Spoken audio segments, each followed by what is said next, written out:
tudo bem? Eu sou Marcela Raal. Hoje é quinta-feira, dia 15 de dezembro de 2016. Essas são imagens ao vivo da capital paulista, de onde falamos para todo o Brasil e para vários países pela Record News Internacional. Olá, tudo bem? Eu sou o Pedro Leão. O Ministério Público Federal denuncia Lula, Marisa Letícia, Antônio Palocci e mais 6 pessoas na Lava Jato. Ex-presidente é acusado de corrupção e lavagem de dinheiro. Previdência, a comissão da Câmara aprova a tramitação da reforma e texto vai seguir para a comissão especial, que será criada em fevereiro. Teto de gastos é promulgado pelo Congresso e vira lei. Limite será imposto às despesas do governo nos próximos 20 anos. Depois de virar moda em roupas, acessórios e tênis, luzes de LED tomam conta da decoração de fim de ano. São lâmpadas que economizam energia e que, segundo especialistas, podem durar por muitos e muitos natais. O governo anuncia hoje o pacote de medidas para estimular a economia. Um dos principais pontos é o alívio das dívidas em empresas e das famílias. A ideia é que o trabalhador endividado possa usar parte do FGTS para pagar dívidas. E por isso, a enquete de hoje a gente pergunta: você concorda com o uso de parte do fundo de garantia para pagar contas em atraso? E para votar, entre nas redes sociais, use a hashtag #LinkRecordNews, divida sua opinião com a gente, participe do nosso jornal. Começa agora a segunda edição do Link Record News.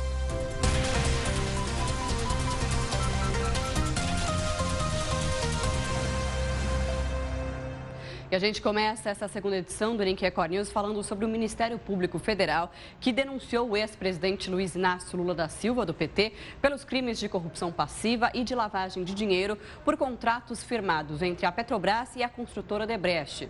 Segundo a força-tarefa da Operação Lava Jato, Lula é apontado como responsável por comandar uma sofisticada estrutura ilícita para a captação de apoio parlamentar, assentada na distribuição de cargos públicos na administração federal. Esta é a 4ª vez que Lula é denunciado na Lava Jato. Além de Lula, também foram denunciados os empresários Marcelo Odebrecht, acusado da prática dos crimes de corrupção ativa e lavagem de dinheiro, o ex-ministro Antônio Palocci e Branislav Contic, pelos crimes de corrupção passiva e lavagem de dinheiro, além de Marisa Letícia e mais 4 pessoas. Segundo a denúncia, mais de 75 milhões de reais foram repassados a partidos e políticos que davam sustentação ao governo de Lula, especialmente o PT, o PP e o PMDB. A denúncia envolve ainda desvios para a compra de imóveis em São Paulo e São Bernardo do Campo, cidade paulista onde vive o ex-presidente. A defesa de Lula nega todas as acusações. E ainda sobre mais essa denúncia contra o ex-presidente Lula, o advogado Alberto Rolo fez uma análise. Vamos acompanhar ele, que então falou a respeito dessa decisão. Lula já é réu em outras 3 ações e agora então foi indiciado pelo Ministério Público Federal. Lula e mais 8 pessoas então nessa ação então da Operação Lava Jato. Lula que é acusado então de corrupção passiva no esquema de corrupção da Petrobras. Vamos acompanhar.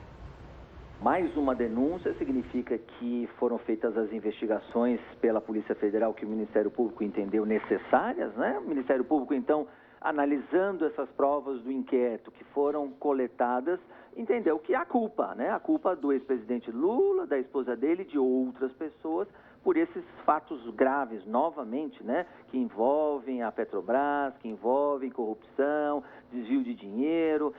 Então, a denúncia foi oferecida, vai para o juiz e o juiz vai decidir se começa mais uma ação penal ou não.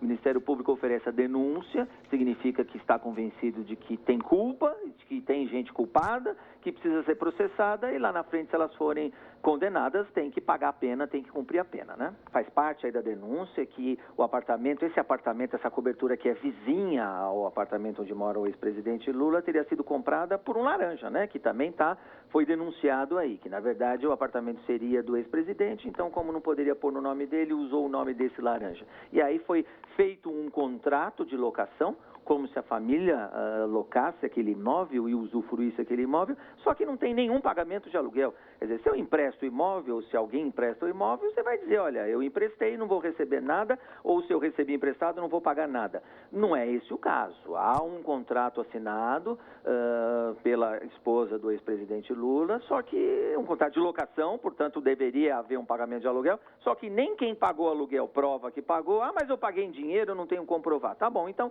quem recebeu declarou isso no seu imposto de renda, declarou que teve esse rendimento, também não tem declaração disso, não tem prova disso. Então, quem diz que alugou não pagou aluguel, quem diz que alugou para receber aluguel também não prova que recebeu. Por isso aí uma ficção jurídica, por isso a acusação de que esse apartamento também seria do ex-presidente Lula, e isso seria mais uma maneira de fraudar, né, as normas legais. Ninguém está pré-julgando o ex-presidente Lula. Sim. Foi feita uma denúncia, mais uma, já tem os outros 3 processos. Ao final daqueles 3 processos, se essa denúncia de agora for recebida ao final deste 4º processo, a justiça vai dizer quem está certo e quem está errado, se ele é culpado, se ele é inocente. É isso que qualquer cidadão de bem espera da justiça, e é isso que qualquer cidadão de bem tem da justiça. E ele, como qualquer cidadão, vai ter direito de se defender, e lá na frente a gente vai saber se é culpado ou se é inocente. Para você prender alguém ou decretar a prisão preventiva de alguém, a lei também, a gente está falando em lei, em legalidade. Então, a lei prevê requisitos, a lei exige requisitos. Você não sai prendendo todo mundo aí a torto e a direito, porque isso insegurança jurídica, seria abuso, não é? Então, no caso do ex-presidente Lula, até o presente momento, não parecem existir fortes comprovações ou fortes indícios que ele está realmente atrapalhando as investigações. O que a gente chama de atrapalhar investigações para o leigo entender? É quando você está na rua, quando você está solto, ainda que você não vá encontrar uma testemunha, por exemplo, você liga para a testemunha, você manda bilhetinho, você manda recado, quer dizer, atrapalhando a investigação, de alguma maneira causando um temor, causando uma pressão psicológica, porque você está na rua, você tem condição de fazer isso. Ou você pode jogar documento fora. Eu me lembro de gente que, a hora que a polícia está entrando no condomínio, corre para a privada para levar mandar os documentos embora, amassar, porque por fogo não dá tempo, né? Então, acha outras maneiras. Então, é isso que se procura evitar com a prisão preventiva. Outra coisa, risco de fuga, a lei fala, risco de alguém fugir da justiça. Ah, mas o ex-presidente Lula tem meios e tem condições de fugir, mas qualquer um conhece. Eu fico pensando se ele aparecer no aeroporto embarcando no voo para os Estados Unidos, se todo mundo que está no voo não vai denunciar, não vai dizer, olha, será que ele pode sair, ou por que está saindo, sei lá o quê. Então, risco de fugir, atrapalhar a investigação e, de alguma maneira, esconder provas ou adulterar provas. Então, isso justifica a prisão preventiva. Parece que, até agora, contra o ex-presidente Lula não existem essas acusações.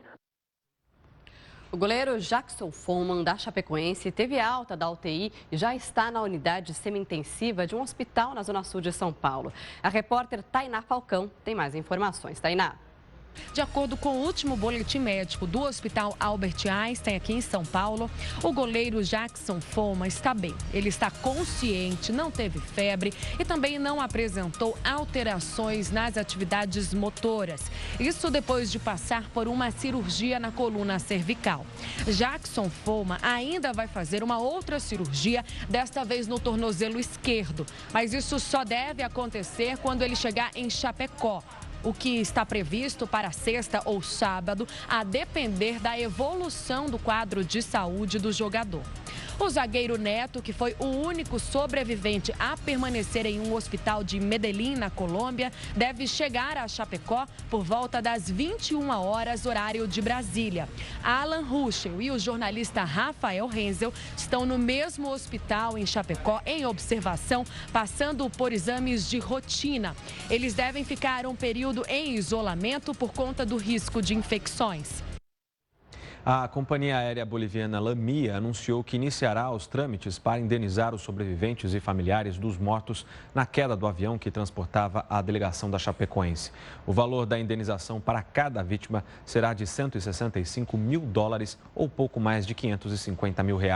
As informações foram confirmadas pelos advogados da companhia aérea. Das 77 pessoas a bordo do avião da LAMIA, 71 morreram, incluindo 19 jogadores da Chapecoense. E olha só essa história. Uma menina de 4 anos foi esquecida dentro da van escolar. A criança ficou trancada por mais de 6 horas. Nossa equipe conseguiu encontrar a família dela. Veja então o depoimento do pai da menina. O pai, que prefere não ser identificado, se emociona ao lembrar do momento em que encontrou a filha. Eu tenho plena convicção que Deus guardou a minha filha, porque 6 horas dentro da van, poderia ter acontecido algo de muito ruim. A menina, de apenas 4 anos de idade, ficou durante esse tempo todo trancada dentro da van escolar. A mãe imaginou que o motorista da van pudesse estar enfrentando problemas por conta da chuva e também pelo fato da estrada ser de terra. Ela esperou por mais meia hora. O tempo só ia passando e nada da menina chegar. Sem carro, sem telefone e completamente desesperada, a mãe saiu procurando a criança pela estrada de terra e em meio ao matagal. Ela estava com a lanterna, já desesperada, né? Foi uma cena de desespero mesmo. Eu também entrei em desespero, em choque. Assim que a responsável pelo transporte conseguiu falar com o motorista, o desespero aumentou ainda mais. Segundo o motorista, a criança teria sido deixada aqui neste ponto, o local conhecido como Ponto da Angola. Como a gente pode observar, cheio de mato. E para piorar a situação, ele não sabia informar com quem a menina teria sido deixada. Então ficamos mais desesperados ainda, né? Porque já se passava 5 horas, né? E quem estaria com a minha filha, né? Na Angola. Os pais e a responsável pelo transporte esperaram o motorista, que estava em outra cidade, chegar. Foi só aí que eles encontraram a criança, 6 horas depois de muita procura. E para nossa surpresa, né? Minha filha estava dormindo dentro da van, né? Tinha urinado, né? Provavelmente desidratada também. Quando o pai viu a menina, ele imaginou que a filha estivesse morta. Quando eu vi a minha filha desfalecida praticamente mesmo, né? Eu sinceramente, eu não sei nem te explicar. Eu te confesso para você que eu achei que minha filha tinha morrido. Eu achei que eu tinha perdido a minha filha. O motorista, segundo o pai, não era o mesmo que levava a filha todos os dias. Ele também reclama da falta de monitor. Não tem um monitor, a gente percebe-se que não tem perua nenhuma, né, da prefeitura. Não tem monitor, não tem uma moça responsável para poder descer com a criança. No pátio onde a menina foi encontrada, nenhum responsável aceitou falar com nossa equipe.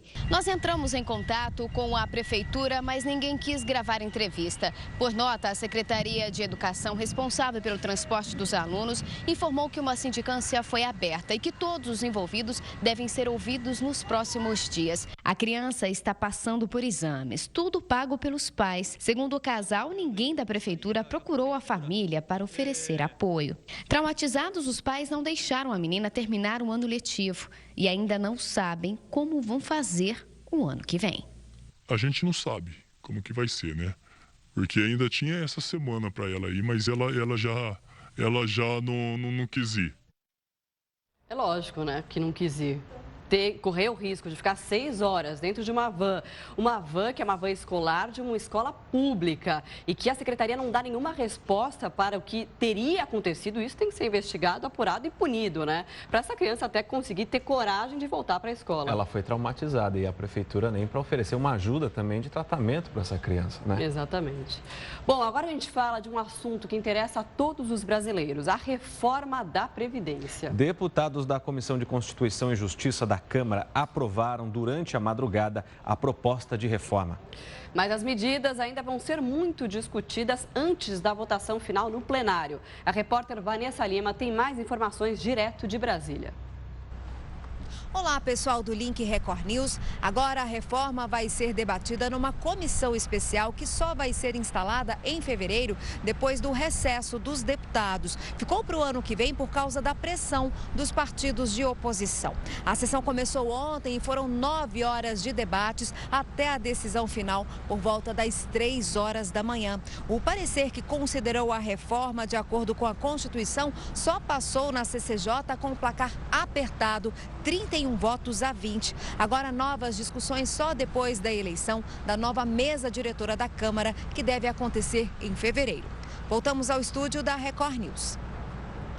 Obrigada, Vanessa, pelas informações. O governo anuncia hoje o pacote de medidas para estimular a economia. Um dos principais pontos é o alívio das dívidas de empresas e também das famílias. A expectativa é de que o trabalhador endividado vai poder usar parte do FGTS para pagar dívidas. E a gente convida você para participar da nossa enquete do dia.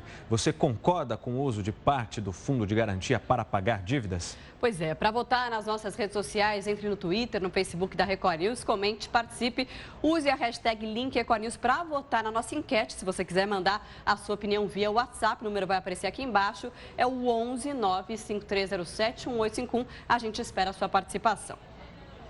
A emenda constitucional que limita os gastos públicos foi promulgada na manhã de hoje pelo Congresso em sessão solene. Agora, a PEC 55, que foi votada e aprovada pelo Senado na última terça-feira, ganha força de lei.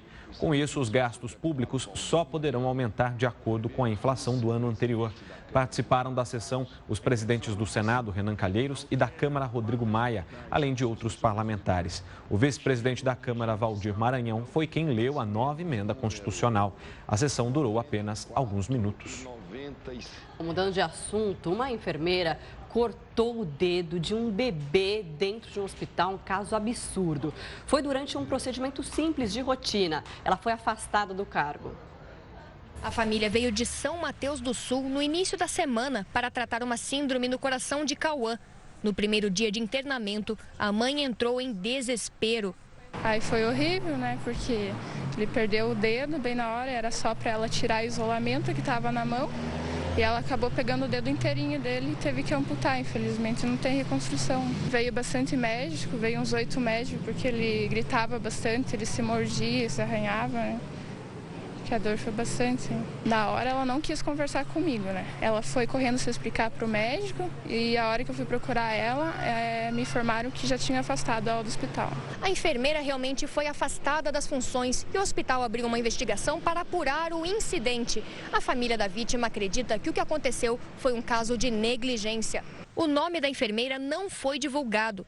A investigação do hospital tem um prazo de 20 a 30 dias para ser concluída. O hospital toma as providências, né?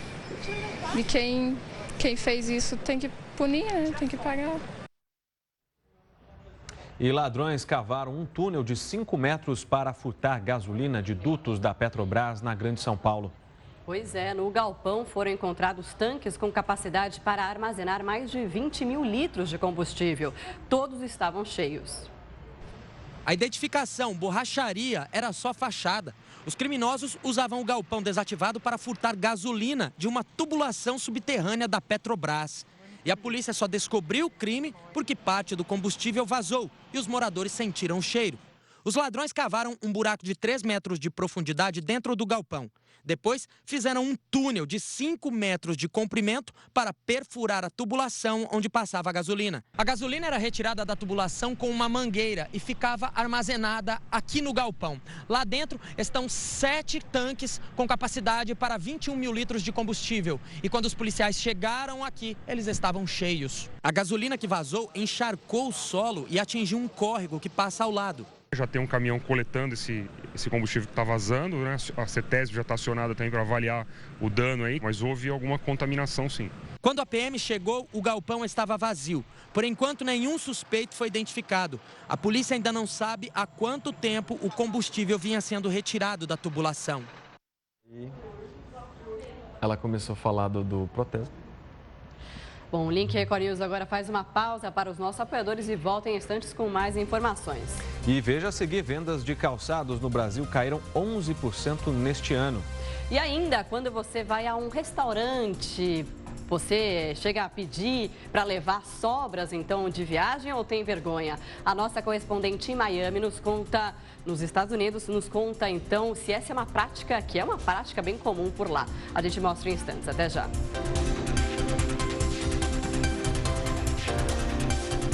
3h38 no horário de Brasília. Link Record News de volta agora com a sua participação. A gente abre espaço para a nossa enquete do dia. O Link Record News quer saber se você é a favor de usar o FGTS para pagar as dívidas, para pagar as suas dívidas. Você pode participar pelas redes sociais usando a hashtag Link Record News ou pelo WhatsApp através do telefone 95307-1851. O DDD é o 11. É isso, porque o FGTS pode ser, o uso do FGTS para pagar a dívida pode ser uma das medidas que vão ser anunciadas pelo governo federal para então diminuir, estimular a economia, diminuir a dívida dos brasileiros e também de empresas. Vamos ver então a sua participação agora aqui na tela. Começando então pelo GCE Belo Horizonte, Minas Gerais, não é, Pedro? Exatamente. Ele escreve: sim, pois quando pedimos demissão, esse valor fica retido e nossas dívidas continuam ativas. Mais uma participação chegando agora do Ananias, de Belo Horizonte, Minas. Eu concordo com o uso do FGTS porque é um direito do trabalhador e na crise que o país está passando, isso só ajuda, tá certo? Obrigada pela sua participação. O Luiz Nóbrega de Serra, no Espírito Santo, ele não concorda. Os únicos beneficiados seriam os bancos e o FGTS é o único seguro do trabalhador. Mais uma agora do Eduardo, de Macapá, que diz o seguinte: sim, pois o valor foi adquirido pelo trabalhador, então ele acha que pode ser usado sim para pagar a dívida. Obrigada, Eduardo. A Elza, de Recife, em Pernambuco, ela também concorda. Se o dinheiro é do próprio trabalhador e ele precisa saldar dívidas que vão virando uma bola de neve, não vejo motivo de o governo não autorizar. Tá aí então a opinião da Elza. Legal, e você pode continuar mandando a sua opinião, inclusive votando na nossa enquete. No final dessa edição, a gente traz mais participação e também o resultado da enquete para você. Agora a gente abre espaço para o nosso link direto com Miami, com as notícias dos brasileiros, de tudo que acontece por lá no turismo, no comportamento, na economia e também na saúde.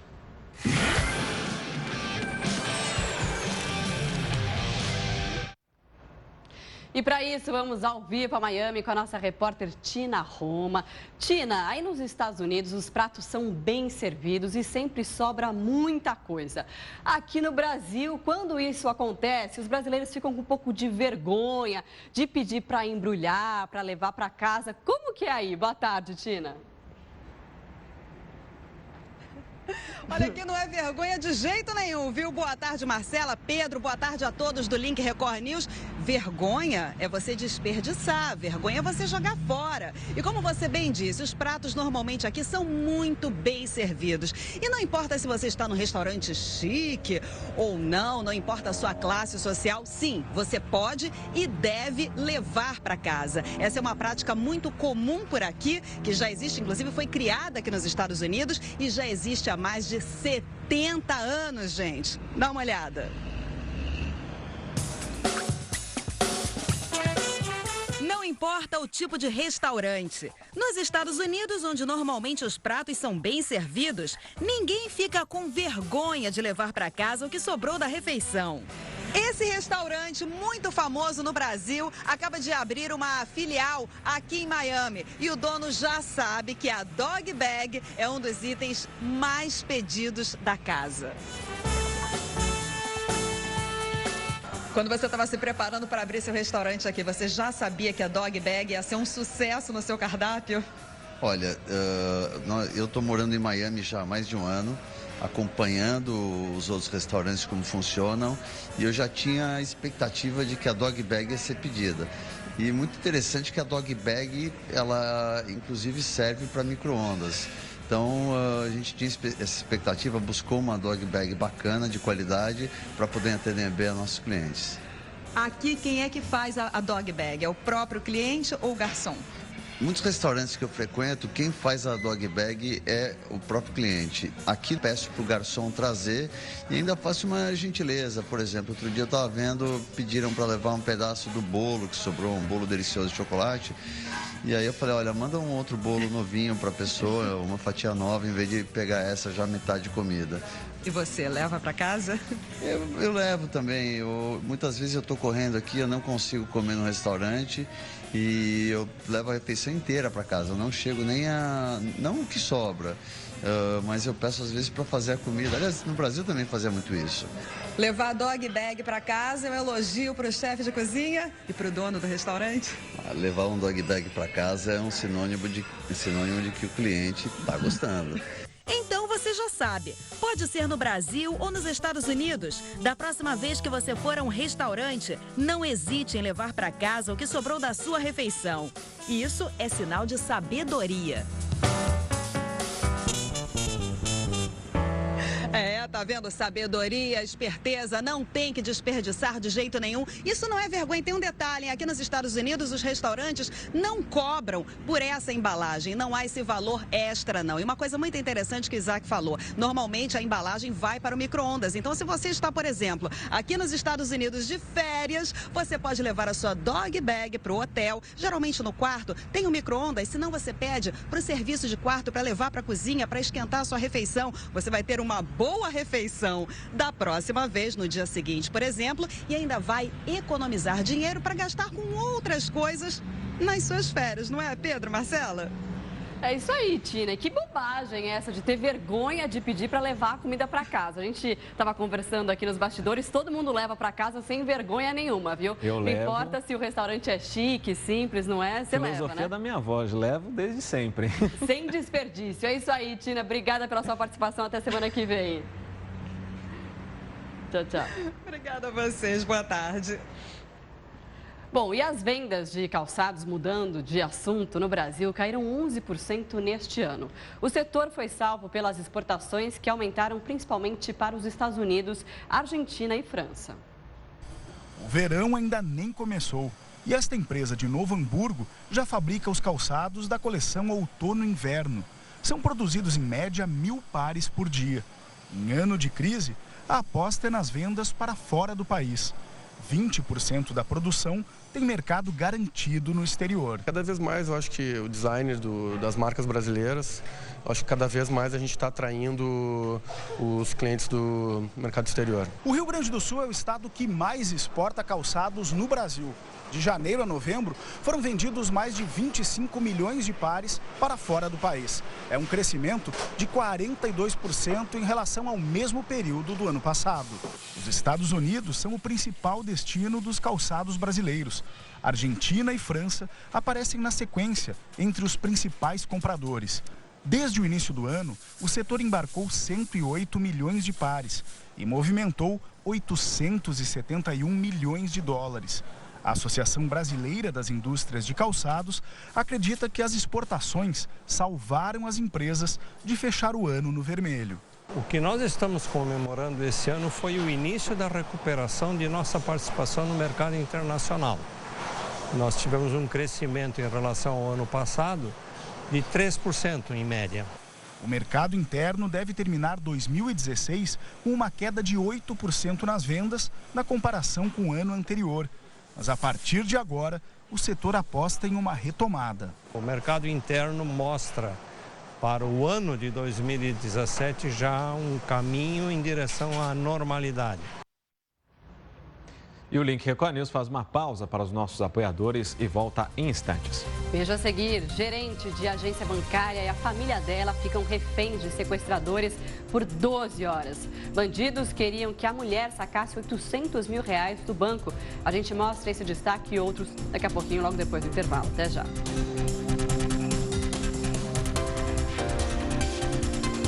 Muito bem, Link Record News de volta. Agora são 3 horas e 52 minutos pelo horário de Brasília.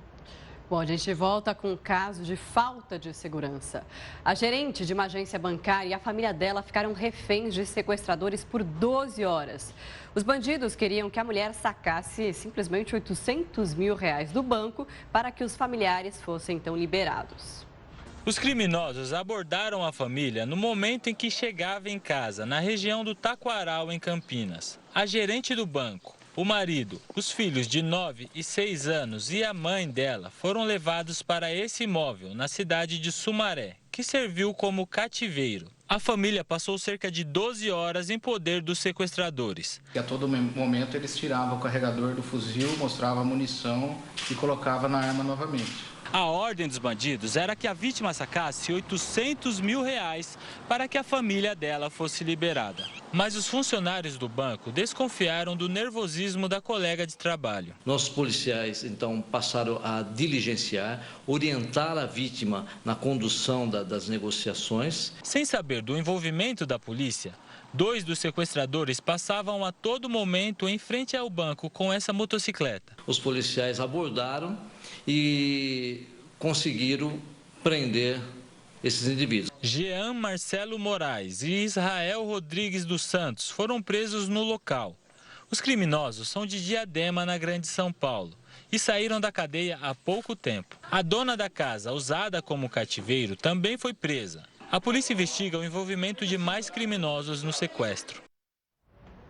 E será que quem doa mais dinheiro para a caixinha de Natal do prédio recebe um tratamento diferenciado ao longo do ano? Será? Aquela listinha com o nome e a contribuição de cada morador pode causar constrangimento. O repórter Maurílio Goldner foi atrás de respostas. Dá só uma olhada. É um presente tanto de fim de ano. A caixinha dos porteiros ajudou o seu Arnoldo a terminar 2015 sem dívida. A caixinha do ano passado, ela rendeu entre 400 e 450 para cada funcionário. Eu estava viajando e retornando de viagem, eu acabei improvisando um pouco aí na dívida. Mas, apesar de tão tradicionais quanto o próprio Natal, as caixinhas também são polêmicas. Na verdade, o problema mesmo nem é a caixinha. A grande polêmica é em torno das tais listas de doações. Será que é certo deixar assim registrado o valor da contribuição de cada morador? Neste prédio, na Aclimação, Zona Sul de São Paulo, a caixinha fica em um local estratégico. E quem contribui preenche a lista com o valor doado e o número do apartamento. É uma forma de manter o controle das doações, que serão divididas entre os 9 funcionários. Este morador não se incomoda. Cada um doa o que pode, tem suas possibilidades. Acho que não tem esse constrangimento, não. Mas sempre fica aquela dúvida. Será que os moradores mais generosos recebem um tratamento diferente? Osmar, eu estou olhando aqui para a listinha aqui, tem gente que doou 20 e tem gente que doou 200. Quem doou 200 é tratado melhor? Não, tratado tudo do mesmo jeito. Para nós não faz diferença. Os moradores é tratado igual. Aí é só para ter controle essa lista. E quem não doa nada? Também tratamos do mesmo jeito. Tudo igual. É tudo morador, então não tem diferença. O Bruno, que mora em outro prédio na região da Bela Vista, não gosta da lista pública. É necessário ter o valor anotado, até para um certo controle do tanto de dinheiro que foi doado certinho, mas não precisa de nome, não precisa de apartamento, não precisa saber quem foi que deu tanto. A dona Edna também é contra. Porque discrimina.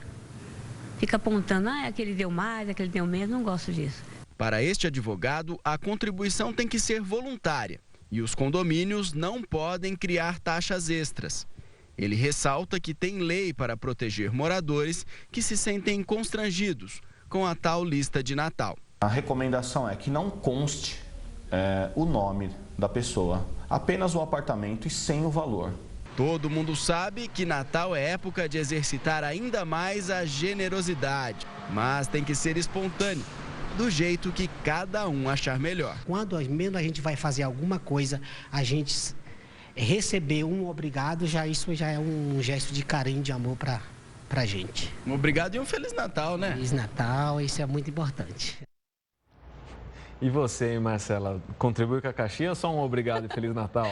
Olha, como disse o repórter Maurílio Goldner, tem que ser espontâneo. Então, tem anos que eu dou, anos que eu não dou, mas eu não noto essa diferença de tratamento quando eu não dou. Algum porteiro do prédio, alguém que trabalha ali me tratando mal. Não, pelo contrário, são todos ótimos lá no meu prédio. Mesmo porque eles estão assistindo.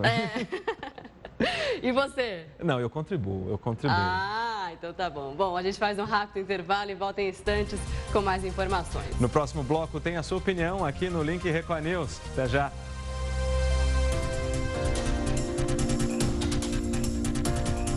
4 horas, 2 minutos no horário de Brasília. Link Record News de volta, agora com a sua participação e minutos finais para você votar na nossa enquete, né, Pedro? Exatamente. A gente quer saber se você é a favor de usar o FGTS para pagar as suas dívidas. Isso porque o ministro Henrique Meirelles deve anunciar agora à tarde algumas medidas para o país sair dessa crise econômica, entre elas o uso do FGTS para o pagamento de dívidas dos trabalhadores, das pessoas do Brasil.